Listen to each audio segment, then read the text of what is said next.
Comenzamos.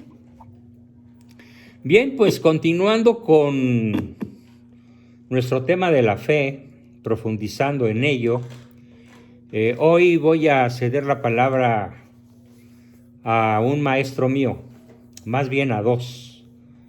Voy a leer y a comentar, más bien, sí, 3 escritos formidables, pero de 2 autores diferentes. Eso no quiere decir que yo no vaya a poner mi granito de arena en la sesión, también lo haré. Pero he decidido, por el tremendamente valioso testimonio que nos dan estas personas, leer y comentar qué nos cuentan sobre la fe. Un sacerdote argentino, como el padre Herrera Rabasi, otro argentino formidable, que es el padre Leonardo Castellani. ¿Qué nos dice él sobre la verdadera fe? Y también qué nos dice una persona que desde que yo soy adolescente, prácticamente desde mi juventud, no ha cesado de ser mi maestro. Mi maestro en filosofía, mi maestro en teología. Si bien, pues, él es mi alumno en asuntos más propios de mi especialidad, como es la psicología. Pero mi formación filosófica y teológica sería muy corta, muy inacabada, sin la poderosa influencia intelectual y emocional que ha realizado en mí a lo largo de toda mi vida mi muy querido hermano Salvador Abascal Carranza, el tercero de los 11 de mis hermanos que somos.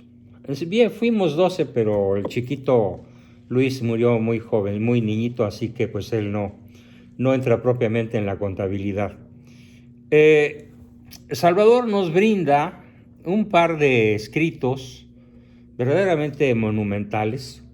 El primero es una crítica muy breve, pero muy sustanciosa, acerca del cristianismo de Malo. Conste que nuestro tema central es la fe, y se trata de creerle a Cristo, como lo definimos hace 8 días. ¿Qué es la fe? No solamente es creer en Dios o creer en Cristo. Repito, el concepto central es creerle a Cristo y seguirlo.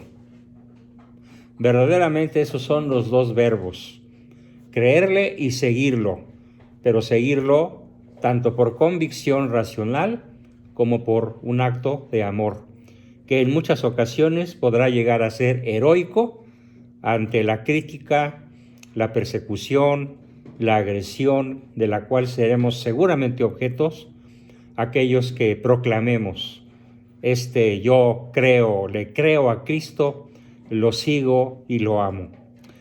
Entonces, la primera crítica que quiero compartir es una parrafada más o menos breve que realiza mi hermano Salvador sobre el, entre comillas, cristianismo de Malo, de Manuel Andrés López Obrador, el mal llamado presidente. ¿Qué nos dice mi hermano sobre este tétrico, dramático, nefasto personaje que irrumpió en la vida de México como escapado de las más profundas cuevas del Averno? Pues mi hermano dice que el cristianismo de López Obrador es tan falso como una moneda de 3 centavos. Es una careta más que exhibe el mentiroso para confundir. Pero no solamente es falso porque es incongruente, sino porque es falso porque su actitud en la vida es contraria al Evangelio. En lugar de promover, ya no digamos el amor al prójimo, y ni siquiera el respeto a la dignidad del prójimo, se ha dedicado durante toda su vida, porque no es de ahora, aunque ahora es más virulento, a humillar, a acosar al que no lo sigue de manera servil. Se ha dedicado a humillar al que no piensa ni actúa como él, a acusar sin pruebas al que cree que es su adversario, digamos que López Obrador no solamente no es cristiano, sino que es precisamente todo lo contrario. En hebreo bíblico, a Satanás, al demonio, a Lucifer, se le llama el acusador. Su triunfo es sembrar la división entre los hombres con H mayúscula, entre el género humano. Y la envidia es parte esencial de su obra. Envidia que se define como la tristeza por el bien ajeno. ¿Qué nunca supo López Obrador que Cristo vino a enseñarnos la unidad, la comprensión, la empatía, el amor entre los seres humanos? Si fuese cristiano, ¿cómo es que no sabe que el mandamiento supremo de Cristo es amar a Dios sobre todas las cosas y al prójimo como a sí mismo? Y que el prójimo también es el enemigo. Hay mucho ruido. Entonces, pero sí se escuchó lo que dije, ¿verdad? Sí. Perfecto. Muy bien, pues esa es la opinión que tiene mi hermano Salvador sobre el falso cristianismo del P.G. Lopostli, y que considero, ya que estamos analizando el campo de la fe, la virtud de la fe, lo considero tremendamente importante que no nos traguemos las ruedas de molino con las cuales él habla con mucha frecuencia de primero los pobres, porque soy cristiano y Cristo vino a redimir a los pobres. Porque además ese es un error teológico gravísimo. Cristo no vino por los pobres, vino por los pecadores. Y los pecadores somos todos. Todos los nacidos de una mujer somos pecadores, tanto por el pecado original, del cual nos libra en sus efectos condenatorios el bautismo, como por el pecado personal, del cual, pues yo diría, el que esté libre de culpa que tire la primera piedra. Así que esto es el breve comentario, pero contundente, para que por favor, si ustedes conocen a alguien que le cree al cristianismo falso, como un tepalcate que pretende ser moneda del bulto de Palacio, por favor, pues, le mande este video que voy a subir mañana a nuestros chats para que se desencante, se desilusione y abra los ojos a la triste verdad. La conclusión de mi hermano es que no solamente no es cristiano, sino que es un perseguidor, ¿sí? Un acusador, un destructor del verdadero cristianismo en México, del poco que nos queda. Bien, y mi segunda intervención de esta noche, porque habrá 3, la segunda viene de un maravilloso y extraordinario sacerdote, católico por supuesto, de nacionalidad argentina, que se llama Leonardo Castellani, que es algo así como el Santo Tomás de Aquino de Sudamérica, o incluso del continente americano, porque en ninguna nación de este continente existe un filósofo con los vuelos suficientes, con la altura suficiente, como para codearse con don Leonardo Castellani, S.J., Societati Jesus, jesuita. De los viejos jesuitas que ya se murieron todos y de los que ahora solamente queda una triste muestra de malos jesuitas, de jesuitas luciferinos que andan por ahí diciendo, como James Martin, S.J., que la homosexualidad es un camino para lograr la salvación eterna. Este gran sacerdote argentino, el jesuita don Leonardo Castellani, comentando justamente este tema central mío de creerle a Cristo y seguir a Cristo y amar a Cristo, no tiene desperdicio, es formidable, en muy cortas palabras de lo que él nos comenta acerca de este tema tan importante que es la fe como virtud. Dice don Leonardo Castellani: la verdadera libertad es un estado de obediencia, obviamente de obediencia a Cristo, porque si le creemos a Cristo, si seguimos a Cristo, si amamos a Cristo, el estado de obediencia pues es a Cristo. El hombre, dice él, se libera de la corrupción de la carne obedeciendo a la razón. Se libera de la materia sujetándose al perfil diamantino de una forma. Se libera del efímero atándose a un estilo. Se libera de lo caprichoso adaptándose a los usos y costumbres. Se libera de la fecundidad solidaria obedeciendo a la vida. De la fecundidad solitaria, perdón, no solidaria, solitaria, obedeciendo a la vida. Y se libera de su misma vida caduca y mortal, se libera perdiéndola, en obediencia a aquel que dijo: yo soy el camino, la verdad y la vida. Esto es la verdadera fe en términos prácticos, en términos aterrizados. Vivir en un estado de obediencia, no de credulidad, sino de crédito a las palabras de Cristo, porque Él es el camino, la verdad y la vida. Y no solo a sus palabras o a su palabra con mayúscula, sino a su persona, a su predicación, a su muerte y sobre todo a su resurrección. Porque, como ya lo he dicho en otras ocasiones y vale la pena repetirlo, si Cristo no resucitó, vana es nuestra fe. Nuestra fe como tema central de este bloque de sesiones. Estas palabras pues pertenecen al padre Leonardo Castellani, sacerdote, teólogo, filósofo, ensayista, novelista, escritor y periodista argentino, hijo de emigrantes italianos. Fue un luchador infatigable en su combate contra la caída del espíritu del hombre en tiempos modernos.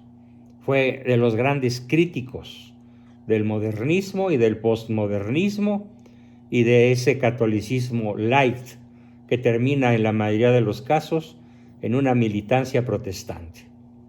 Si hablamos del pensamiento católico universal, pues hablamos del padre Leonardo Castellani, y como bien lo llama un extraordinario filósofo español, don Juan Manuel de Prada, Castellani puede ser considerado el Chesterton de la lengua española.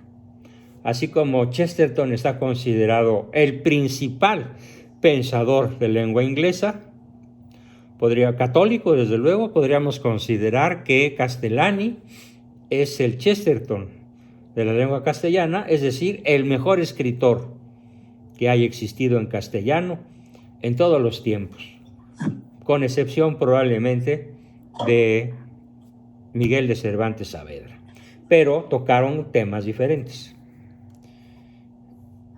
La pluma del jesuita fue el azote. Es muy importante que todos entiendan por qué estamos hablando de don Leonardo Castellani y por qué estoy elevando a la categoría de sesión fundamental que entendamos su maravillosa aportación. Porque él fue el azote de lo que hoy llamamos lo políticamente correcto. ¿Y qué es lo políticamente correcto?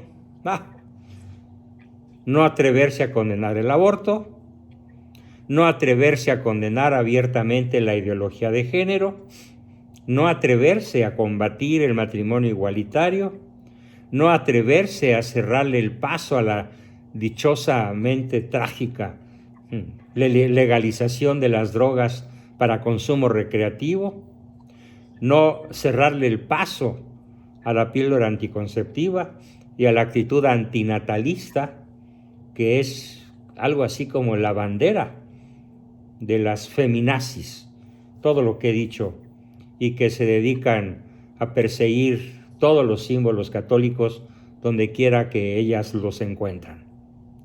Lo políticamente correcto es pues una brutal y desaforada cobardía. Y dicho sea de paso, y aprovecho la sesión para decirles que en estos días, no sé si mañana o el miércoles, pero muy pronto, seré invitado por don Mario Gallardo Mendiolea, mi gran amigo, a participar en una denuncia que varios intelectuales, periodistas, escritores, pensadores, líderes mexicanos vamos a hacer contra el bien llamado flautista de Hamelin, que atraía a las multitudes con su flauta para hacer de ellos un papalote y hasta comérselos. ¿Quién es el flautista de Hamelin en la sociedad mexicana actual? Pues nada menos que Gilberto Lozano, el engañabobos, ¿sí? Y aquí aprovecho para decir lo que voy a decir de manera amplia en ese tema que a todos les voy a participar. Una vez que se efectúe, lo haré de manera muy amplia en esa participación, pero aquí nada más digo que aquello que Leonardo Castellani más combatió es lo políticamente correcto, y que si yo fui expulsado de Frena cuando todavía creía ingenua y torpemente que Frena era una esperanza para México, pues fui expulsado por proclamar abierta, descarada y cínicamente mi fe católica en un programa dirigido por Gilberto, más bien conducido por Gilberto, dirigido por Ciro Gómez Leiva en Televisa, en vivo, en donde yo proclamé, repito, cínica y abierta y descaradamente mi fe católica. Pues hasta ahí llegué. Con esto queda marcado precisamente lo que don Leonardo Castellani tanto criticó a lo largo de toda su vida. Él fue un azote, pues, de lo que hoy llamamos lo políticamente correcto. Me dice Hugo muy sabiamente que muchos creyeron incautamente en Gilberto Lozano. Y qué bueno, Hugo, que dejaste de creer en un flautista de Hamelin, en un falso profeta. Leonardo, consecuente con su fe, ojo, estamos hablando de fe, con su vida, estuvo marcada toda ella por el compromiso con la proclamación de la verdad. Y digo la verdad con L y B, V de vaca mayúsculas. Su vida entregada por la justicia, por el amor a su patria Argentina y por la tradición católica de 2000 años, en un combate sin tregua contra la decadencia y el despropósito generalizado de la modernidad y la postmodernidad. Aunque muy probablemente él, por la fecha de su muerte, no haya alcanzado a contemplar en toda su destructiva y malévola decadencia ese fenómeno que ahora llamamos el postmodernismo.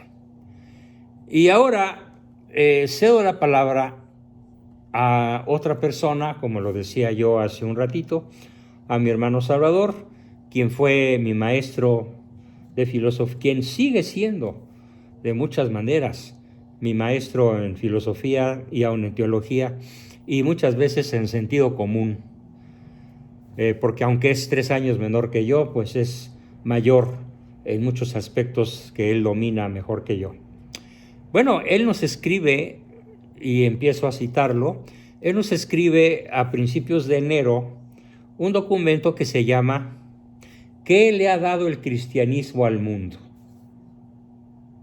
¿Cuál es el motivo, cuál es la razón de que en esta serie de sesiones en las cuales nos enfocamos al estudio de la fe, me parezca tremendamente plausible, oportuno, necesario aportar este escrito de don Salvador Abascal Carranza, justamente porque a Cristo lo podemos seguir en su vida pública, en los evangelios, en su palabra, en su prédica, en su muerte y en su resurrección, pero a escala existencial, a escala práctica, no hay como ver algo verdaderamente maravilloso.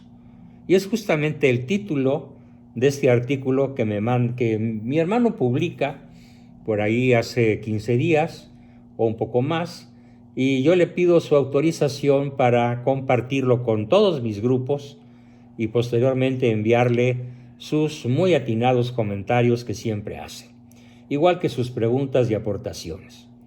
Bueno, comienzo entonces la lectura de este formidable documento que le ha dado el cristianismo al mundo, considerando que aunque ya estamos a mediados de febrero, él lo escribió a principios de enero. Pero eso no le quita la vigencia que tendrá por el resto de la historia. Dice pues así, mi hermano: una vez más nos encontramos celebrando en este mes de enero el advenimiento de un año nuevo y unas semanas antes el nacimiento de Jesús de Nazaret, el Hijo de Dios hecho hombre, que es ni más ni menos el nacimiento de nuestra civilización. Por este maravilloso acontecimiento, la historia de la humanidad se dividió en dos partes, en un antes y un después de Jesucristo, y con esta nueva era de la humanidad se inaugura la primera gran globalización, pero el mundo aún no lo sabía.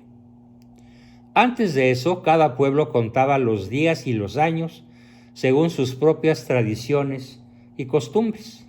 Ahora y desde hace mucho tiempo, toda la historia antigua y la que data del año 1 hasta la fecha se cuenta a partir del nacimiento de Jesucristo. La mayor parte de los habitantes de la tierra, estoy casi seguro, dice mi hermano, no entienden bien el significado histórico que tiene este gran suceso, que es el nacimiento de Jesús. Sin embargo, celebran en gran parte del mundo la Navidad, aunque no se esté plenamente conscientes de cuál es su verdadero significado. Por otro lado, en la noche del año que terminó y en los albores de este año que comienza, se celebró, como en todos los años, con muy diversas modalidades y según los usos horarios de cada región del globo terráqueo, el Año Nuevo, este que es el 2022 de la era cristiana. Puede ser que un gran número de habitantes del mundo ignoren que muchas cosas que hacen cotidianamente las hacen en clave cristiana. Incluso el hombre más ferozmente anticristiano que pueda existir sabe que vive en el mes de enero, o febrero o marzo del año 2022 después de Cristo, muy a su pesar. Cualquier ser humano en cualquier parte del mundo que decide hoy tomar un avión, un autobús, un tren o un barco, debe hacerlo, casi sin pensarlo, en la fecha que marca el calendario cristiano.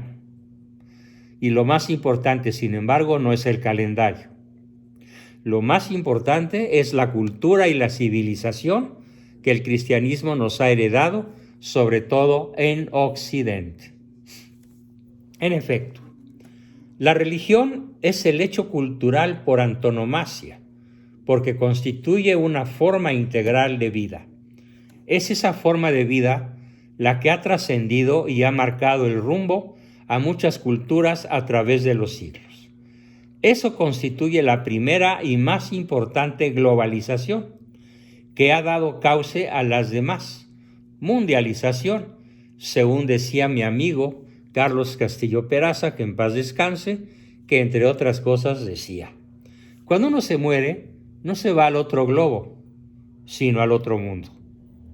Se preguntará el lector qué hay de herencia cristiana en lo que se refiere a la economía, a la creación de riqueza, a la suficiencia de bienes y la comodidad de la vida, así como a la expresión libre de las ideas en la filosofía y en la ciencia.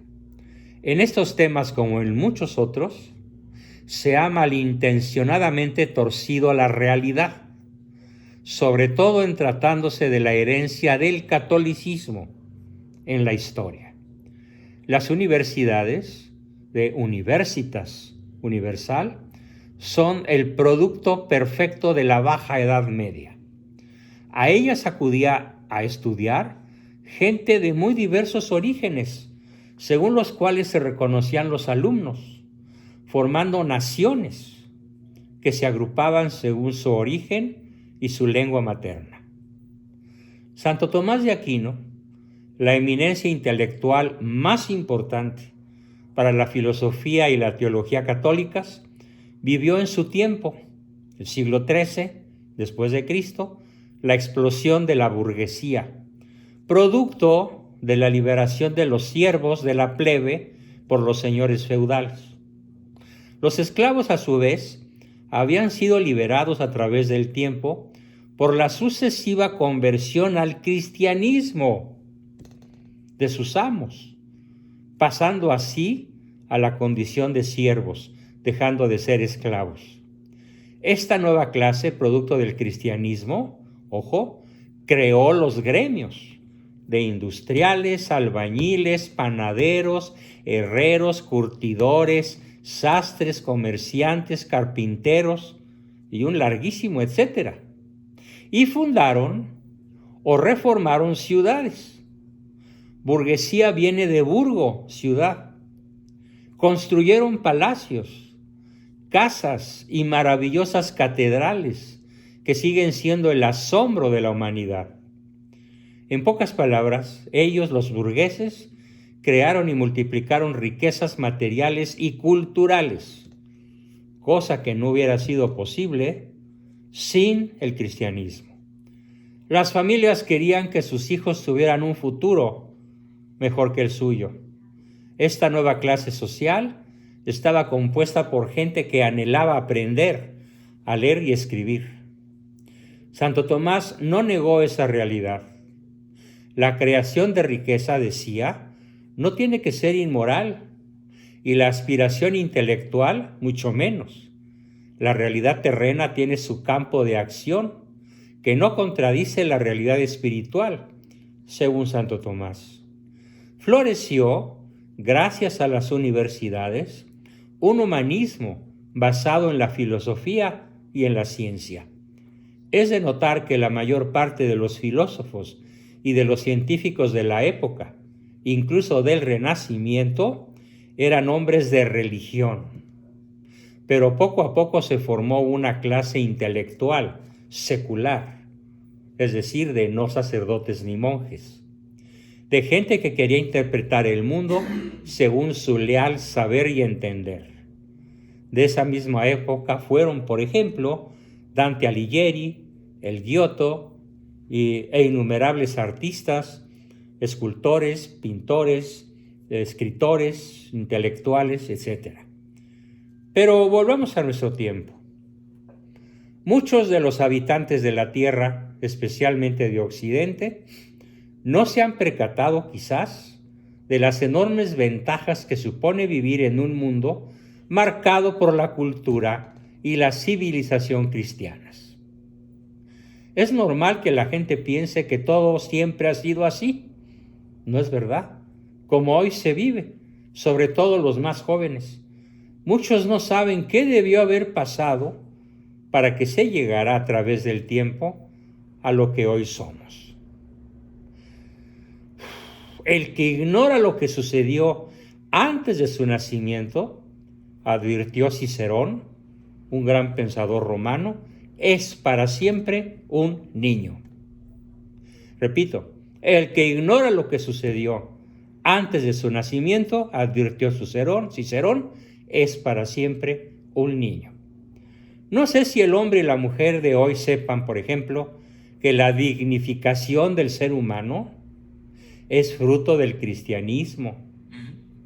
Un pueblo sin historia no está redimido del tiempo, sentencia T.S. Eliot, un gran historiador, porque la historia es un patrón de momentos eternos.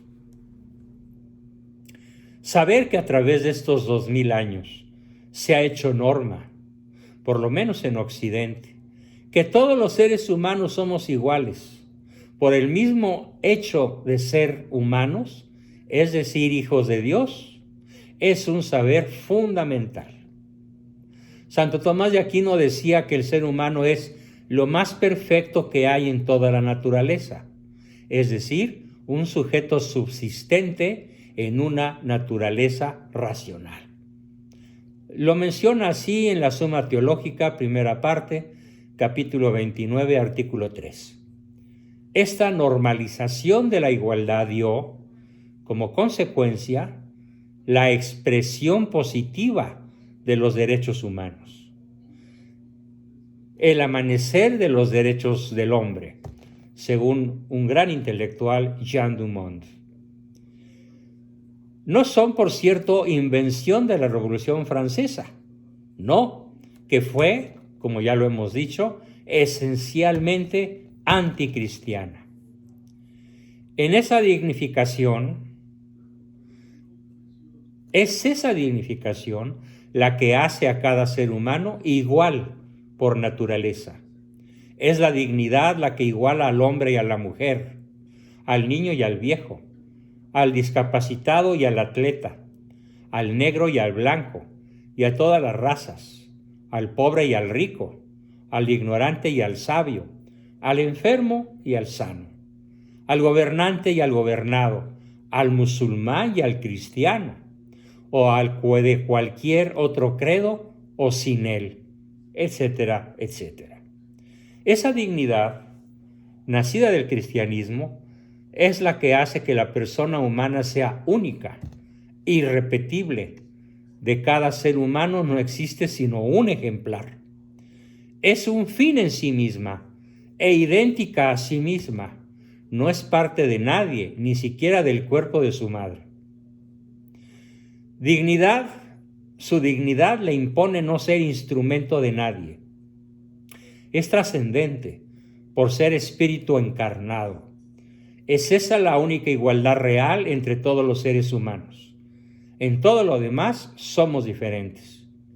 Los conceptos de no humillación, de respeto, de no discriminación, de tolerancia y amor al prójimo, inclusive al enemigo, son conceptos estrictamente cristianos. San Juan Pablo II dice en su encíclica Evangelium Vitae: para el futuro de la sociedad y el desarrollo de una sana democracia, urge descubrir de nuevo la existencia de valores humanos y morales esenciales y originarios que derivan de la verdad misma del ser humano y expresan y tutelan la dignidad de la persona. Son valores, en consecuencia, que ningún individuo, ninguna mayoría, ningún Estado nunca pueden crear, modificar o destruir, sino que solo deben reconocer, respetar y promover. En el número 71, lo dice San Juan Pablo de su encíclica Evangelium Vitae. Sin embargo, paradójica y tristemente, la dignidad humana es cada vez menos valorada o bajo ataque en este mundo que se ha tornado insensible, relativizado, digamos que anestesiado, y que es manipulado por intereses que pretenden destruir nuestra cultura y nuestra civilización cristianas. Abrir el camino al relativismo social en lo individual es proyectar el totalitarismo de Estado en lo político. Eso ha abierto la puerta para que muchos gobiernos y sus fanatizados legisladores, como en México, aprueben leyes que tienen por objeto inventar derechos donde no los hay y no debe haber, e igualdades donde no las puede ni debe haber.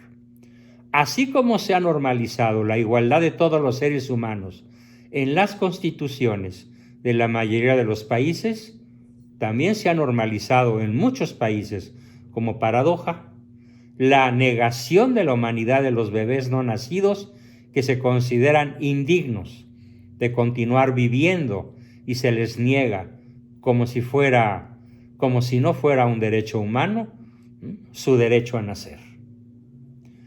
Los tratados internacionales sobre derechos humanos,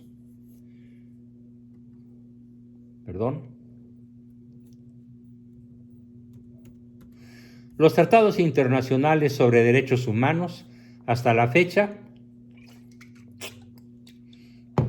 están inspirados en los valores cristianos: la vida, el matrimonio, la familia, la libertad de educación, la libertad religiosa, el interés superior del niño. Son valores arraigados en la naturaleza humana, en la ley natural. Algunos de estos tratados, por ejemplo, la Declaración Universal de los Derechos Humanos de la ONU, el 10 de diciembre de 1948, este no es propiamente un tratado, pero sí la fuente e inspiración de la mayoría de ellos. En la Declaración de los Derechos del Niño por la ONU en 1959, en el Pacto Internacional de Derechos Civiles y Políticos, también de la ONU, en diciembre 16 de 1966, en la Convención sobre los Derechos del Niño de la ONU también, del 20 de noviembre de 1989, en la Carta de la Organización de los Estados Americanos, OEA, del 30 de abril de 1948, en la Convención Internacional sobre la Eliminación de todas las formas de discriminación racial, etcétera, etcétera, etcétera. Sin embargo, estos tratados están siendo ignorados o despreciados por muchos gobiernos, especialmente el de Joe Biden en Estados Unidos y el de Emmanuel Macron en Francia, en Europa, que han insistido el uno en la ONU y el otro en la Comisión Europea, en que estas instancias aprueben el aborto como si fuese un derecho humano. Como es fácil de observar, nuestra civilización no peligra solamente en el ámbito religioso, sino también en el filosófico, en el antropológico y en el ético. Dice mi hermano, debo decir para terminar que esto y mucho más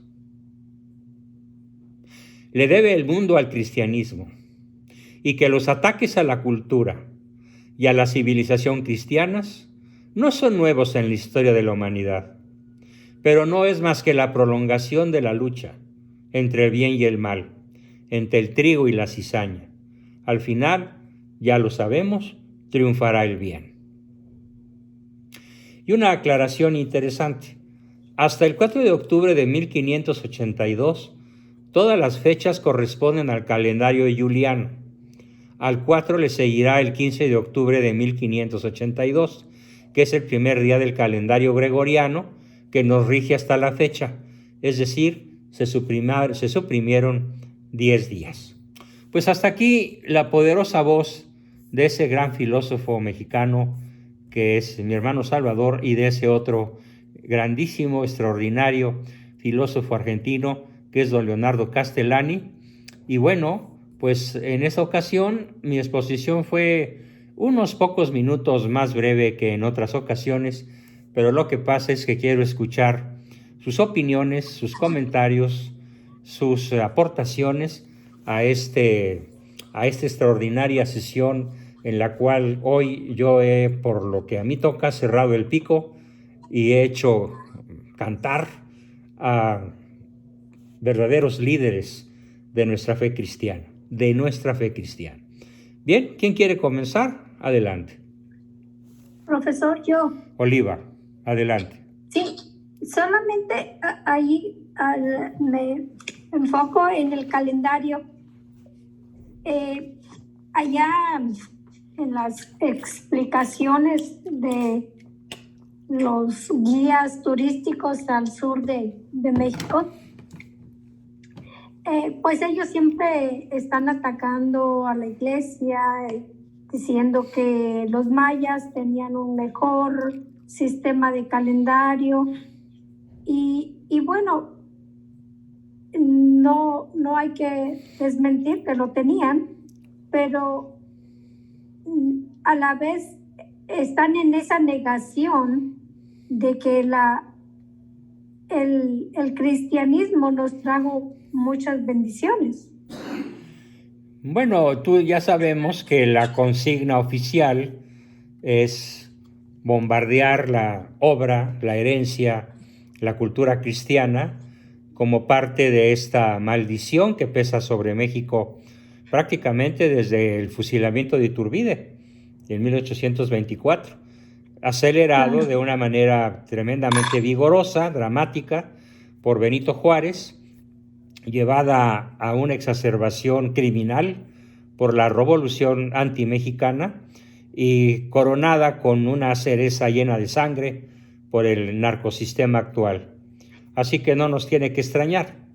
Pero dicho sea de paso, las operaciones milimétricas que hoy se hacen en todo el planeta, incluyendo China y la India y hasta el mundo árabe, serían imposibles de hacerse, y eso no lo saben o no te lo quieren decir los días del sureste, serían imposibles de realizar con el calendario maya, que tiene un sistema vigesimal, no decimal, y la naturaleza es naturalmente decimal. Los mayas fueron artificialmente vigesimales. ¿Y por qué se impuso finalmente en todo el planeta el sistema decimal? Porque es lo lógico. Incluso en los Estados Unidos de América, pues ya se dan las dos medidas, la inglesa y la decimal, la arábiga, que por cierto hay que reconocerles a los árabes que fueron quienes la descubrieron, aunque algunos dicen que fueron los hindúes, pero bueno, no soy matemático y no conozco mucho al respecto. Pero de que lo que sí te puedo asegurar, sin temor a equivocarme, es que la diferencia, la superioridad del sistema decimal es abismalmente superior al sistema vigesimal de los mayas. Y yo siempre que he tenido la oportunidad de decir la verdad, pues la he dicho, ¿no? Aunque hace algunas décadas que no lo hago en aquellas latitudes. Bien, pero me interesa mucho la opinión sobre el padre Castellani, sobre el artículo de mi hermano. Opiniones, preguntas, comentarios, aportaciones. Adelante. ¿O se quedaron pasmados? No, no lo creo. Tuve el gusto de conocer a tu hermano en 1985 cuando era candidato. Jorge y fue Alberto el primer Novoa. contacto que tuve con tu familia. Ah, mira. Y sí, fue precisamente el que me atrajo hacia el panismo y que desgraciadamente pues me fui desilusionando hasta llegar al momento en el que darme cuenta de que pues, el panismo dejó de ser defensor de la vida. Sí, y ahora pues los panistas que quedan como Salvador, mi hermano, pues habría que preguntarle a él cómo es tratado por su propio partido el tema Sí. del derecho a la vida del nonato, ¿no? Uh-huh. Sí, claro. Sí. De hecho, yo fui capacitador y mi parte más fuerte siempre fue la parte humanista, la parte de la defensa de la vida y la parte de los principios de doctrina, que son los principios católicos del que jaló el PAN. Y sí, llegó un momento en que mejor ya dejé de dar los cursos porque siempre que defendía la vida y todo eso me empezaban a atacar. Dijeron, pues, les guste o no les guste, esa es la verdad de nuestra dignidad como personas, ¿no? Exactamente. Entonces el concepto de dignidad del ser humano pues no es un invento de la Revolución Francesa, no es un invento de los regímenes reales de la Europa antigua, es un descubrimiento y una tesis de ADN cristiano por excelencia. Sí, definitivamente y totalmente la fe es importante vivirla buscando ser pues, la mejor versión de Jesús por los méritos de Jesús, no por nuestros méritos. Exactamente, muy bien. Bueno, pues antes de que Si nadie más opina, yo empezaría a hacer preguntas, pero me gustaría escuchar sus comentarios, sus opiniones, tanto sobre el padre Castellani como sobre Salvador Abascal. ¿Quién me quiere decir algo? Aquí tenemos a María Vargas levantando la mano. Soy Maru, pero estoy Hola, con la Maru. cuenta de mi hermano. ¿Qué tal? No, pues me pareció súper interesante lo escrito por tu hermano, sobre todo porque precisamente hay muchos jóvenes que no tienen ni idea de todo lo que el cristianismo trajo a nuestra, bueno, o sea, que realmente nuestra cultura es una cultura judeocristiana y de ahí tenemos todo lo que tenemos ahora, o sea, renegar del cristianismo es renegar de cómo vives ahora. Exactamente. El otro día justamente platicaba con una sobrina mía que, pues así, digo, de repente les entran las ideas medio progres, ella es adolescente todavía, y le decía, es que lo que tú no tienes idea es que la Carta de Derechos Humanos que ha regido durante muchos años es basada en principios del cristianismo. Nada más me peló los ojos. ¿Cómo? Peló los ojos toda sorprendida. Sí. Claro.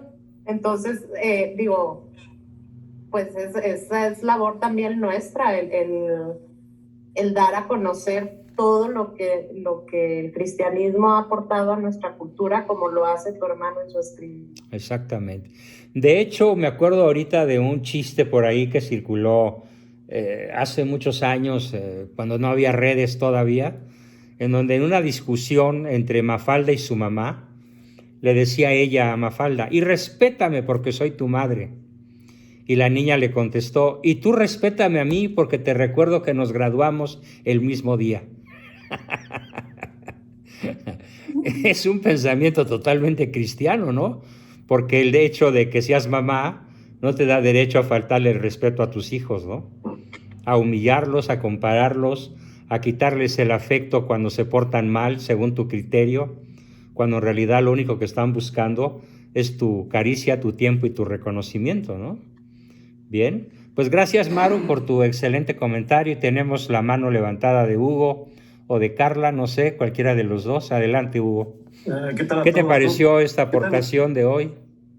Bastante nutrida, Doc. De hecho, haciendo referencia a lo que decía Mari Vargas, María, mira, yo he dejado a muchos con la boca abierta, sobre todo porque cuando te encuentras con estos posmodernos, siempre tienen esa ignorancia del oscurantismo de la Iglesia Católica, ¿no? Ándale. La Iglesia Católica, creen que la Iglesia Católica se riñó con la ciencia y que nació en la edad del oscurantismo, ¿no? Así es, entonces, pero la Iglesia Católica fue realmente la creada de las universidades, ¿no? Y en la Universidad de Salamanca, precisamente, fue donde se crearon los derechos humanos, ¿no? Mira. Que hoy nosotros podemos decirlo. Ahora, yo, por ejemplo, compartía el caso de la monja Mary Kenneth Keller, ¿no? Que fue la creadora del lenguaje de programación BASIC. Y al final de cuentas se quedan con la boca abierta cuando hablamos de el monje agustino Gregorio Mendel, ¿no? Que fue Gregor Mendel, fue el creador de la genética. También de Georges Lemaitre, que fue el creador de la teoría del Lemaitre, no Lemaitre, Lemaitre. Sí. Y podemos hablar de muchos otros científicos, ¿no? Inclusive se van de boca cuando el caso de Galileo, ¿no? O sea, jamás la Iglesia Católica condenó a Galileo. Lo que sí le prohibió estrictamente era que publicara su teoría sin antes tener el modelo matemático que describiera con exactitud su teoría, ¿no? Y ese modelo matemático lo trajo Newton, ¿no? Al final de cuentas. Entonces, la Iglesia fue tajante con Galileo, le dijo, hasta que no tengas tu modelo matemático que pueda probar la teoría, que estamos de acuerdo con lo que dices, pero necesitas probarlo con un modelo matemático exacto, ¿no? Entonces, la verdad es que no tiene nada que contestar, porque al final de cuentas la Iglesia fue la que ha hecho el desarrollo del conocimiento o ha fomentado la creación de conocimiento, ¿no? Magnífico. Y eso está documentado. Sí, más que documentado. Muy bien, así Alejandro, te vi familiar, te vi con ganas de participar. Adelante. Así, ahí estaba yo poniendo. Sobre lo que presentamos el día de hoy, con muchísimo gusto. Tu opinión, muy valiosa. Muchas gracias. Pues sí, es que realmente creo que hay una tarea de la famosa palabrita que me choca tanto, ¿no? Izquierdista, de deconstruir, pero aquí hay que de reconstrucción, más bien, de construcción de las mentiras que se han contado en relación a la iglesia, porque son demasiado fuertes y demasiado repetitivas. O sea, es que ha sido un taladro, como dicen, una mentira simplemente se vuelve una verdad en la conciencia colectiva cuando se repite millones de veces, ¿no? Entonces nos han taladrado Galileo, nos han taladrado la Inquisición, nos han taladrado las cruzadas, recientemente pues todo el horror de la sodomía, de los casos exacerbados en tantos lugares de la iglesia, que realmente cuando se ve estadísticamente son muy, muy pocos y que muchos han sido derivados de lo que yo he podido vislumbrar por informaciones de una infiltración del homosexualismo intencional dentro de la iglesia, ¿no? Y el homosexualismo y la sodomía van muy de la mano, ¿no? Entonces hay una labor muy fuerte de construir las partes falsamente oscuras de la iglesia, su leyenda negra, y exaltar la parte de las hipervirtudes hacia el conocimiento, hacia todo esto, ¿no? Lo que se dice de Galileo, las mentiras también ahí. Estaba yo oyendo que él incluso creo que fue, me lo platicó, no lo puedo confirmar todavía, pero lo dijo un argentino que se ve cultísimo, que acabo de conocer, me dijo que incluso Galileo llegó a presidir una cátedra universitaria en una universidad católica, ¿no? Importante. Entonces, habría que hacer todo un rescate tremendo, y la misma iglesia es la que tiene que presumir, ¿no? Y no quedarse callada. Exactamente, pero desgraciadamente, incluyendo muchos eclesiásticos de diferentes niveles jerárquicos, pues callan ante los brutales y virulentos ataques del mundo, ¿no? Cuando tienen de sobra que presumir, pero Sí. de sobra que presumir. ¿Sí? Número de música, pensadores, intelectuales, arquitectura, urbanismo, filosofía, obras, ¿no? Y ya por último también la iglesia está siendo devastada de un modo muy raro. Acabo de quedarme de espaldas, les platico por si tal vez alguien no haya conocido. Se acaba de permitir en la iglesia de San Sulpice, que creo que es San Sulpice, él vi que era la segunda iglesia más grande de París, en donde un imán musulmán estuvo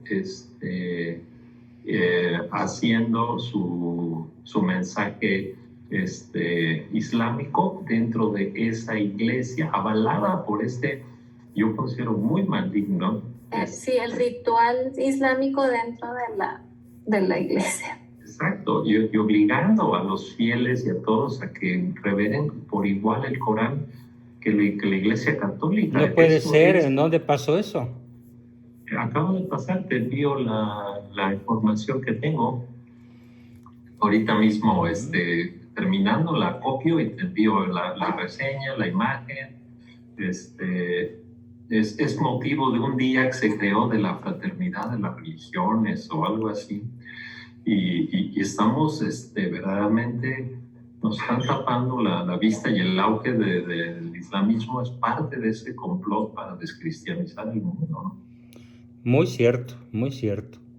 Bien, magnífico. Antes de que yo haga alguna aportación mía, muy personal, a estos formidables autores que hemos escuchado hoy por mi boca, me gustaría escuchar algún comentario más de muchos de ustedes. Mario, me gustaría tu opinión, tus preguntas. Probablemente te sorprendió el conocer qué ha aportado al mundo el cristianismo. ¿Qué me cuentas, Mario Limón? Pues como lo dije la vez pasada que opiné, creo que me estoy empezando yo a una carrera de conocimiento en relación a la fe, a la iglesia. Entonces, la verdad es que no creo que no estoy calificado para aportar. Pero me imagino que no tenías idea de todo lo que planteamos, ¿o sí? Honestamente.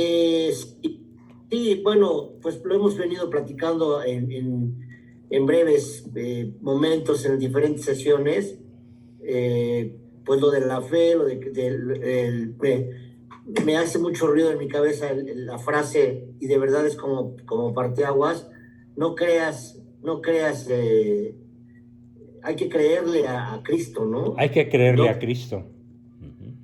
No creer en Cristo, que es como un poco más fe más como espontánea de adentro, como la que podría tener pues tal vez mi esposa, pero pues yo me voy más por la razón, y a mí me encanta la frase de hay que creerle a Cristo, y de verdad me cambió así mucho. Te cambió la vida. Pues, híjole, no sé si sea exagerado decirlo, pero yo sí. creo que sí. Sí. Yo creo que sí. Sí, porque creerle a Cristo es cambiar la vida, la propia vida. No sé si recuerdas cuando te íbamos a ver allá a tu casa hace como 10 o 15 sí, años. Me acuerdo, claro que sí, las discusiones que teníamos. Desde entonces me lo dices, y bueno, yo creo que cada quien tiene su momento, y los 20 van cayendo en diferentes etapas de la vida, ¿no? Y bueno, a mí esto me cayó un 20 enorme, un 20 egipcio así gigantesco, ¿no? Ese sería mi comentario, así como muy simple, ¿no? Me alegra, Mario, me alegra que sigas abriéndote a esa formidable frase de más que creer en Cristo, hay que creerle a Cristo. Oye, una pregunta. Sí, bueno, vi que pregunta. Claro, se vale. Pero rápido. He estado escuchando y leyendo mucho al padre Fortea, Ajá. que es exorcista, ¿no? Sí. Obviamente todos deben conocerlo, ¿no? Sí, yo lo conozco, claro. Bueno, tiene infinidad de obras, ha escrito mucho. Yo ya leí 2 libros de él, que es La Suma Demoníaca y La Historia del Mundo Angélico. Y bueno, en una parte de su libro, no sé en qué época lo escribió, la del mundo angélico, describe la revelación de Lucifer, y haz de cuenta que es una copia de lo que está pasando ahorita aquí en la Tierra. Exactamente. Esta historia que estamos viviendo ya la vivió, en palabras de Fortea, Jesucristo, cuando se revelaron los demonios en el Evo, ¿no? En el tiempo que es el tiempo sin tiempo, ¿no? Ajá, sí. Bueno, nada más así como comentario, pero pues pobre Dios, ya es la segunda o tal vez la 10ª vez que le está pasando esta situación, ¿no? De la revelación de sus criaturas hacia sus mandatos. La rebelión, no revelación, la rebelión. Perdón, la rebelión. Sí. Bueno, nada más. No, formidable, Mario, pues viniendo de una persona tan libre pensadora como tú lo eras, tan alejado, pues realmente has dado un salto cuántico en todo este proceso, y me alegra muchísimo que andes ya por estos andurriales, ¿no? Que tal vez todavía para ti tengan complicaciones, pero que si persistes en continuar, seguramente seguirás aprendiendo, y mucho. Gracias, sí, gracias, Mario. ¿Quién más quiere preguntar o comentar, aportar? Profesor, yo otra vez. Sí, Oliva, dime. Sí, el tema de lo políticamente correcto. Sí. Sí, se me hace bien absurdas tantas cosas, y me refiero aquí en California. A ver. Se va a postular un candidato para asambleísta que es terrorista. No me digas. Sí, señor. ¿Cómo? ¿Y lo van a admitir? Bueno, se tiene que admitir porque es políticamente correcto. Sopas. Entonces, no dejes de mantenernos informados. Esa es una información terrorífica, pero muy valiosa. Más sí, que viene de una habitante del condado donde eso va a ocurrir. Sí, es algo realmente espeluznante. ¿Cómo, a qué grado se llega para admitir esa clase de personas, y tanto refiriéndonos también en el Vaticano, en cualquier ámbito donde nos estemos moviendo? cómo nos presentan tanta maldad y quieren que uno esté de acuerdo, quieren que uno les sonría y que diga uno, oh sí, está correcto, pero ya con lo que hemos aprendido, con la oportunidad que Dios nos ha dado,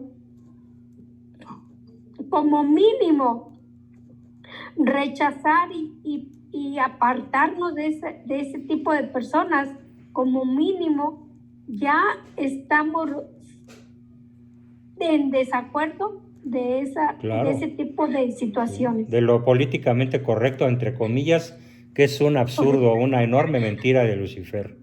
Muy bien. Así es. ¿Alguien más antes de que yo dé mi lección final sobre este tema tan interesante? Más, si me permite una cosita, ahorita me acordé ¿Cómo de no, Alejandro? Chesterton. Sin prisa, dilo con mucho gusto. De Chesterton, precisamente ahorita estoy leyendo una de las páginas de Chesterton, no me acuerdo cómo se llama, El Hombre Eterno, y habla sobre Jesús directamente y sobre la revolución que implica. Y finalmente ligando con Chesterton, pues yo, por ejemplo, que estudié pues hasta la universidad, incluso en la Ibero y todo, nunca se me habló de Chesterton en ninguna clase. No te lo creo. Nunca se te habló de Chesterton. No. Yo supe de Chesterton por mi papá, que le gustaba, y por los Landerreche, que le gustaba mucho a Rafael Landerreche, Chesterton. Sí. Por ello supe. Si no, me hubiera pasado en banda. Y resulta que Chesterton está reconocido como quizás el mejor escritor de habla inglesa del siglo XX. Por supuesto. Y para la gente que le puede interesar, hay un canal en YouTube que se llama El Apóstol del Sentido Común, The Apostle of Common Sense. Y ahí es Gilbert Chesterton. Todo sobre Chesterton. Hay un personaje que actúa como Chesterton y lo van explicando muy ameno. Ayuda mucho, que se llama, es parte de la Sociedad de Apreciación de Chesterton, que es muy fuerte en Estados Unidos. Entonces, en cambio, sí, a Sartre, a Camus, a cualquier otro. A todos los heterodoxos te los dio a conocer la Ibero y todas las escuelas jesuitas, ¿no? O sea, que hayan dejado en los maestros de literatura esta infamia, ¿no? Por un lado. Y bueno, ya finalmente lo que acaba de decir ella sobre el candidato en California, está tan corrupta la cosa, y me acabo de enterar del horror del presidente electo de Chile. Creo que es igual. Sí, fue un terrorista, es un terrorista, sí. No, de lo peorcito. Pobre Chile, más que acaba de salir ya un manifiesto, un proyecto de ley por el cual Chile va a ser la primera nación latinoamericana en la cual el aborto va a ser un derecho constitucional y restricto, con apoyo educacional, financiero, médico, mediático, para cualquier chica que aun en desobediencia o en desconocimiento de sus padres quiera abortar. ¿Qué tal en España? Acabo de escuchar ayer en la misa de los misioneros de franciscanos de Guadalupe, de María, franciscanos de María en Madrid, donde parece que ya se aprobó en España la ley de que si alguien hace oración afuera de un abortorio, puede ser llevado a la cárcel, sí. Sí, literalmente. El derecho a la libre expresión queda suprimido en España para defender el derecho de Lucifer a seguir cortando vidas, ¿no? Por una simple, ni tan siquiera es hablarle a la gente ni meterse en una simple... pararse frente a un abortorio a hacer oración. Ya está criminalizado. Muy bien. ¿Alguien más, por favor? Todavía tenemos un rato para escuchar sus opiniones y comentarios sobre el tema de hoy. ¿Qué opinaron? ¿Qué les pareció? Pablo Urbieta, adelante, Pablito. Juan, muy buenas noches. Disculpa Hola. Que no puedo prender mi cámara. Mira, antes que nada, quiero darte gracias a ti, principalmente, y a todo el grupo, porque créeme que he llegado a la conclusión, ¿sí? Definitivamente, por lo que ya platicamos todo hace mucho tiempo, que de verdad que no sé nada, estoy Yo me vine, como te platiqué en una ocasión, a los 16 años de México. Ajá. Ni siquiera los había cumplido cuando venía cruzando la frontera. Caray. Y wow, o sea, estoy, cada que escucho una clase tuya, me le digo a mi esposa que siento como un llamado de Dios, como que estoy encontrando un sentido a mi vida. Me enchinaste el cuero, ¿eh?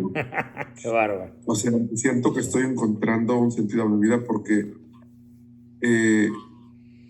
se me expande no solo el conocimiento, lo que escucho a todos los comentarios, aunque no hago muchos comentarios, pero me da mucha emoción saber de que hay personas como tú que están realmente preocupadas por hacer una diferencia y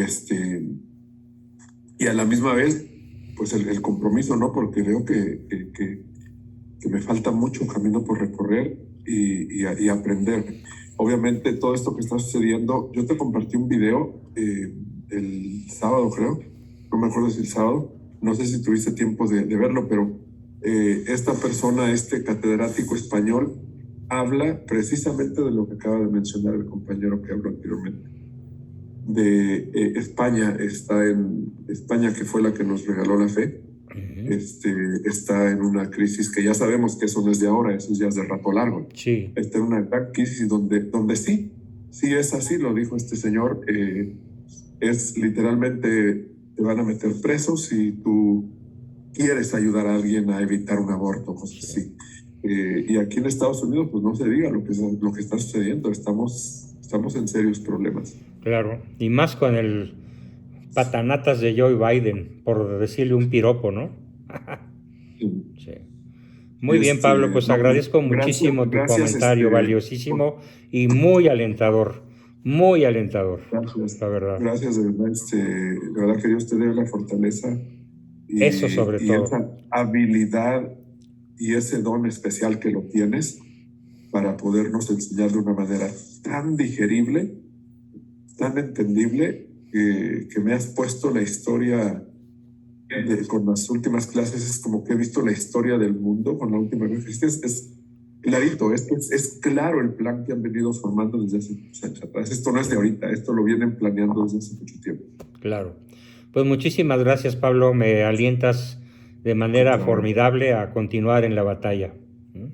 Muy bien, tenemos la mano levantada de Luz González. Adelante, Luz. Te escuchamos, Luz. Sí, doctor. Sí, buenas noches a todos. Hola, buenas noches. Nomás un comentario acerca de lo que estaban comentando los compañeros de la situación en España, ¿verdad? Que yo no estaba enterada, ahorita me voy enterando, ¿verdad? Pero creo que es momento, ¿verdad? De ahora nosotros como creyentes, como personas de fe, pues actuar, ¿no? Este domingo fue día de Santa Apolonia, es la santa de los dentistas. Mira. La razón por la que es santa de los dentistas es porque, pues, ella fue mártir, ¿no? Le sacaron los dientes. Mira. Con tal de que querían que negara a Dios. Sí. Ella, antes de negar a Dios, o sea, prefirió lanzarse al fuego, pero no negar a Dios, no más blasfemar contra Dios. Entonces, ¿qué es lo que nos va a quedar a nosotros de aquí en adelante? Pues ser valientes. Bueno, si van a empezar a multar, a meter a la cárcel, pero pues no podemos echarnos para atrás y decir, no, pues ahora ya no vamos a poder ayudar a una persona así o arrestar. Esto, pues me imagino yo que se va a venir el tiempo de los mártires otra vez. ¿Sí? Y de las personas que de veras tenemos la fe. No lo dudo. Sí, era nada más un comentario y es lo que yo estoy como...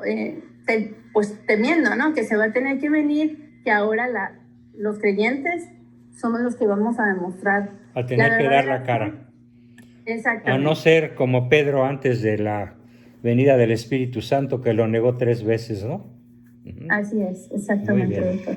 Gracias, doctor. Gracias, Luz, por tu magnífico comentario. ¿Alguien más todavía? Doctor. Sí, adelante, Gustavo. Pues muchas gracias por compartirnos ese escrito de su hermano. La verdad es que... Lo voy a subir, se los voy a pasar su manuscrito en Word, en formato PDF, para que lo tengan todos a su disposición. Muchísimas gracias. Aparte del doctor. video. Sí. Es importante compartirlo. Tiene un excelente resumen de lo que es la historia de la humanidad y de lo que el cristianismo aporta. Yo creo que hoy en día, por ese desconocimiento que tenemos, no somos capaces de defender la fe con el conocimiento. Claro. La convicción no basta, es necesario también El que nos conocimiento. ilustren. Así es. Sí. Si tenemos el conocimiento y la convicción, entonces pues que venga el martirio del siglo XXI adelante, y nunca ha sido tan fácil ganarse el cielo, ¿no? Ahí sí Exactamente. que el Señor nos reciba si es a lo que nos llama. Y pues muchas gracias, como siempre, doctor. Gracias, Gustavo. Muchísimas gracias por tu valiosísimo comentario. Y bueno, si no hay ningún otro comentario, pregunta, aportación, me gustaría cerrar la sesión platicándoles, como complemento al formidable artículo de mi hermano, algunos nombres de grandes científicos católicos. Se van a sorprender seguramente cuando les diga quién es quién en el mundo de la ciencia. Por ejemplo, un extraordinario científico, Jérôme Lejeune, ¿sí? Que es propiamente el, ¿cómo les diría?, un fiel católico defensor de la vida humana, cuya beatificación está abierta, ¿sí? Y él analiza, cuando comienza, dice, la vida humana, a los 33 años, en 1959, publicó su descubrimiento sobre la causa del síndrome de Down, la trisomía. En 1962 fue designado como experto en genética humana por la Organización Mundial de la Salud. Y en 1964 fue nombrado director del Centro Nacional de Investigación Científica de Francia. En el mismo año se crea para él la Facultad de Medicina de la Sorbona, la universidad francesa por excelencia, la primera cátedra de genética fundamental.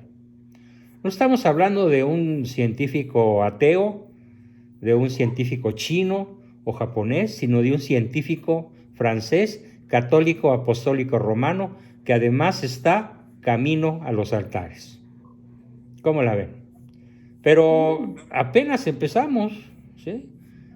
Voy a ver por aquí otro que pueda yo citar, permítanme un segundo. Sí, aquí está. Por ejemplo, tendría yo que platicarles acerca de Nicolás Copérnico, ¿sí?, fundador de la certeza de que la Tierra gira alrededor del Sol, canónigo católico de Polonia. ¿Quién sabía de ustedes, levante la mano, que Nicolás Copérnico, el famosísimo astrónomo, postulador de la certeza de que la Tierra gira alrededor del Sol, fue un católico, no solo un canónigo, un clérigo de alto nivel en Polonia, en la Polonia de por allá de mitades o finales del siglo XVI, ¿sí? Así que no estamos hablando de gente ignorante, de gente supersticiosa, sino de la gente que ha sido un parteaguas en la historia de la humanidad, cuando menos en lo que a la ciencia se refiere, con el caso de Nicolás Copérnico, astrónomo. ¿Alguien ya sabía que era un alto canónigo de la Iglesia Católica de Polonia? No. Un par de personas lo sabían. Muy bien. Sabía que era jesuita, nada más. Ah, ok. Después tenemos a Gregorio Mendel, ¿sí?, monje agustino, biólogo, padre de la genética. ¿Cómo ven? Está considerado el padre de la genética, descubridor de la herencia genética y autor de las leyes de Mendel. Fue un monje agustino católico y naturalista. Describió las leyes de Mendel que rigen la herencia genética por medio de los trabajos que llevó a cabo con diferentes variedades de la planta del guisante. Se le hizo justicia y se le dio reconocimiento público cuando Hugo de Brue, o botánico holandés, junto a Carl Correns y Erich von Schermack redescubrieron las leyes de Mendel, cada uno por separado, en el año de 1900. Más de un siglo después de los descubrimientos de don Gregorio Mendel.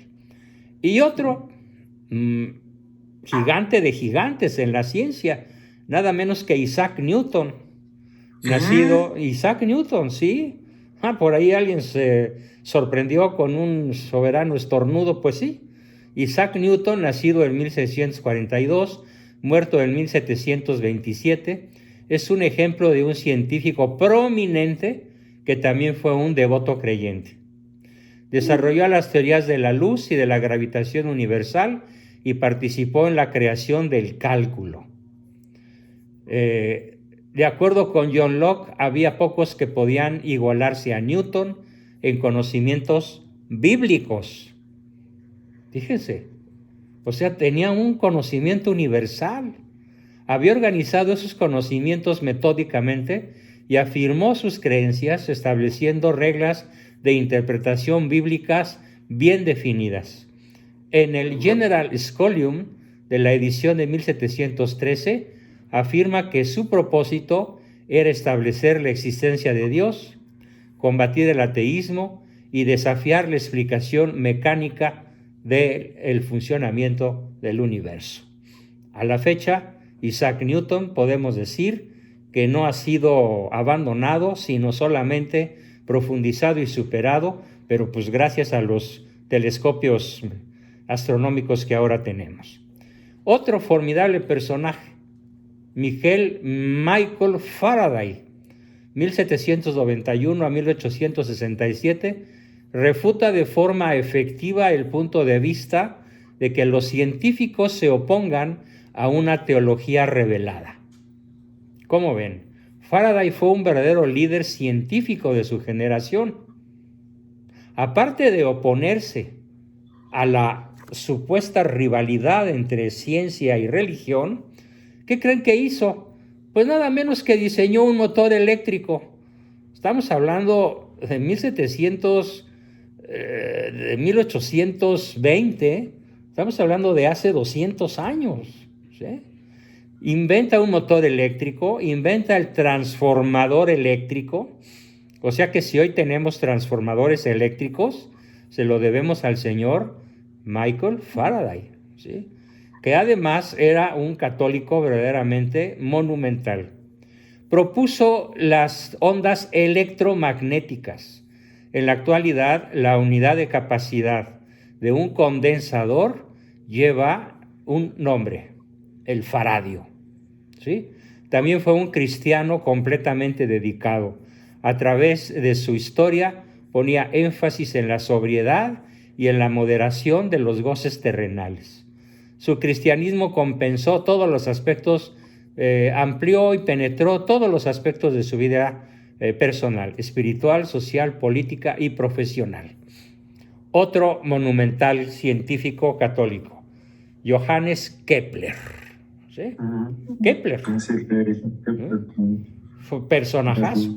De 1571 a 1630, el gran astrónomo y matemático alemán declaró que la doctrina de la Trinidad le sugería el sistema heliocéntrico tripartita del Sol, las estrellas fijas y el espacio entre ellas. En 1596, Kepler escribió un libro en el que exponía sus ideas. Se llamaba Mysterium Cosmographicum, el misterio cósmico. Hombre de gran vocación religiosa, Kepler veía en su modelo cosmológico una celebración de la existencia, sabiduría y elegancia de Dios. Escribió: yo deseaba ser teólogo, pero ahora me doy cuenta a través de mi esfuerzo de que Dios puede ser celebrado también, ojo, por la astronomía. Dios puede ser celebrado también por la astronomía. Marcando un hito en la historia de la ciencia, Kepler fue el último astrólogo y se convirtió en el primer astrónomo, desechando la fe y las creencias astrológicas, ¿sí?, de los signos del zodiaco y explicando los fenómenos por la mera observación científica. ¿Cómo les quedó el ojo, queridos amigos? Bueno, pues apenas estoy empezando. ¿Puedo hacer un comentario? Adelante, Hugo. ¿Puedo hacer ¿sí? un comentario? Claro. Sí, también en las... perdón, la cámara, permítame. También en las artes, no olvidemos que Antonio Vivaldi era sacerdote, que fue eximido de sus labores como sacerdote por su gran talento musical, para que pudiera dedicarse a lo que hizo, la composición musical. Muy bien. Antonio Vivaldi. Excelente aportación, me la ganaste porque primero estaba dedicándome a los científicos puros y después a los artistas. Pues continuamos con otro gigante, Blaise Pascal. Sí, Pascal, de 1623 a 1662, físico y matemático francés, a quien nuestro mundo computarizado le es deudor. Llegó a ser en 1654 un devoto cristiano, un fiel portador de la experiencia de su conversión, autor de libros de espiritualidad, pionero de la mecánica de los fluidos. Escribió numerosos pensamientos devocionales en sus pensées, tales como este: Dios prefiere impresionar más la voluntad que la mente. Una perfecta claridad ayudaría a la mente y perjudicaría a la voluntad. Frases de ese monstruo tremendo de la ciencia y del catolicismo de Blaise Pascal. Otro, Robert Boyle, también en la parte final media del siglo XVII. ¿Cómo ven? El señor Robert Boyle está considerado como el padre de la química moderna, conocido por su piedad y su celo en materia religiosa, lo cual le impidió tomar los votos requeridos para ser presidente de la Real Sociedad Británica. En su testamento dejó una dote para una cátedra anual con el propósito de combatir el ateísmo. Fue el primero en demostrar la aseveración de Galileo de que en el vacío una pluma y un trozo de plomo caen a la misma velocidad. Y también estableció que el sonido no se transmite en el vacío. Su descubrimiento más importante debido a la bomba de vacío fue el principio, más tarde llamado ley de Boyle, de que el volumen ocupado por un gas es inversamente proporcional a la presión con la que el gas se comprime, y también que si se elimina la presión, el aire recupera, en su propia palabra, su volumen original. Genial descubrimiento. Tenemos a Nicolaus Steno, Carolus Linnaeus, Lord Kelvin. Me vale la pena mencionar qué hizo Lord Kelvin. Fue un extraordinario físico y matemático británico que destacó por sus importantes trabajos en el campo de la termodinámica y la electrónica, gracias a sus profundos conocimientos de análisis matemático. Es uno de los científicos que más hizo por llevar a la física a su forma moderna actual. Es especialmente famoso por haber desarrollado la escala de temperatura Kelvin. Se apoyó en este concepto teológico para desarrollar la segunda ley de la termodinámica. Kelvin creía que la vida solamente puede proceder de la vida, que esto es un misterio y un milagro, y que fue diseñado y guiado por un creador por largos periodos hasta la fecha. Y bueno, posiblemente de los personajes que yo más admiro, Louis Pasteur, de 1822 a 1895, genio francés que descubre el fundamento para la teoría de los gérmenes patológicos y de las vacunas preventivas. Cómo lo extrañaríamos ahora a un científico con su nivel de genialidad, de honestidad y de sabiduría cristiana. Creador de las vacunas de la rabia y de la brucelosis. Demostró la imposibilidad, es el primer científico en la historia de la humanidad que demuestra la imposibilidad de la generación espontánea de la vida a partir de la materia inanimada. Uno de los 3 fundadores de la microbiología moderna inventó el proceso llamado pasteurización. En la leche que todos consumimos, pues está don Luis Pasteur, católico practicante. Explica: cuanto más conozco, más se asemeja mi fe a la de un campesino bretón.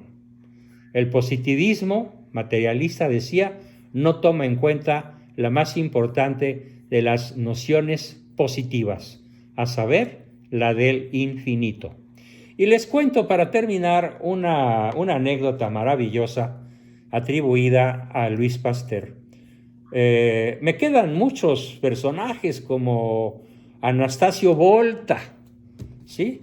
Y un nombre completo es Alexandro Giuseppe Antonio Anastasio Volta, que fue combatido por los protestantes de su época como brujo, hasta que Napoleón tiene el buen sentido de llamarlo para que le demostrara su arco voltaico, en el cual se basan hoy multitud de aparatos eléctricos. Y una vez que Napoleón, que era bastante inteligente, haciendo a un lado su tremendo espíritu de dictador, bastante listo, lo nombró pues el jefe principal del Instituto Francés de Ciencia y Tecnología de aquella época. Y bueno, Guillermo Marconi, Evangelista Torricelli, André Marie Ampère, ¿no le suenan los amperes? O Carlos Agustino Coulomb también, o Monseñor Georges Henri Joseph Edouard Lemaitre, ¿sí?, al que ya habíamos mencionado. Bueno, son una avalancha de genios y de sabios católicos. Termino mi exposición de hoy con una anécdota atribuida nada menos que a don Luis Pasteur. Cuenta su historia que en una ocasión iba en algún tren de la ciudad X a la ciudad de París, y que empezó a platicar con un joven acerca de Dios, preguntándole él: oiga, ¿cree usted en Dios? El joven le dijo: no, yo no creo en Dios, yo creo en la ciencia, nada más. Dios es un ser indemostrable, es absurdo, en caso de existir es un tipo caprichoso. Total que no, el muchacho se declaró ateo, chavo de 20 y tantos años, muy inteligente, por cierto, como el mismo Pasteur lo cuenta después. Y le dijo el muchacho a Luis Pasteur: mire usted, señor, ya Luis Pasteur era anciano, tendría unos 70 años probablemente, o un poquito más. Mire usted, señor, le dice, si usted fuera un científico inteligente, si usted fuera un científico informado, le aseguro que no creería usted en Dios. Y Luis Pasteur ya no contestó. Cuando llegó el momento de bajarse a la parada del tren, al destino al cual él se dirigía, sacó su tarjeta y se la dio al joven diciéndole: por si gusta llamarme, Luis Pasteur, presidente ejecutivo del Instituto de Ciencia y Tecnología de la República Francesa. ¿Cómo ven? O sea, le dio un cayón, un golpe en la jeta a ese sujeto que le decía que si tuviera un poquito de ciencia, seguramente ya habría dejado de creer en Dios. Así que Torricelli, Ampère, Lemaitre, Schrödinger, von Braun, Irwin, Broadway y otros muchísimos, que Albert Einstein, el mismo Albert Einstein, que decía cosas como Dios no juega a los dados, o su frase más importante que lo hace un creyente en Dios, cuando en el telescopio del Gran Palomar su compañero de observación le dice: ¿cómo me encantaría saber qué ha sucedido desde el Big Bang hasta la fecha? A don Albert le contesta: no, lo más inteligente, lo más apasionante sería saber qué había antes del Big Bang, dando a entender en pocas palabras pues que se necesitaba un creador inteligente para poder explicar la existencia del Big Bang. Pues mis queridos amigos, con esto fue nuestra sesión de este lunes en donde el mundo celebra supuestamente el Día del Amor y la Amistad, fecha que yo no acostumbro a celebrar porque me purgan las celebraciones de orden materialista y comercial, que nada más se trata de que las tiendas vendan y las personas consumistas pues consuman más, muchas veces lo que no necesitamos. Pero para todas las personas de buena fe, que de todas maneras seguimos creyendo en el amor, pues que vive el amor, pero no en el estilo que lo canta el mundo, sino en el estilo que lo atestigua las historias que hoy les he contado. Porque todos estos científicos le creyeron a Dios, siguieron su palabra y dieron testimonio de su fe con su vida. Una más de nuestras sesiones dedicadas a este maravilloso descubrimiento de la inteligencia humana y también don gratuito sobrenatural, que es la fe.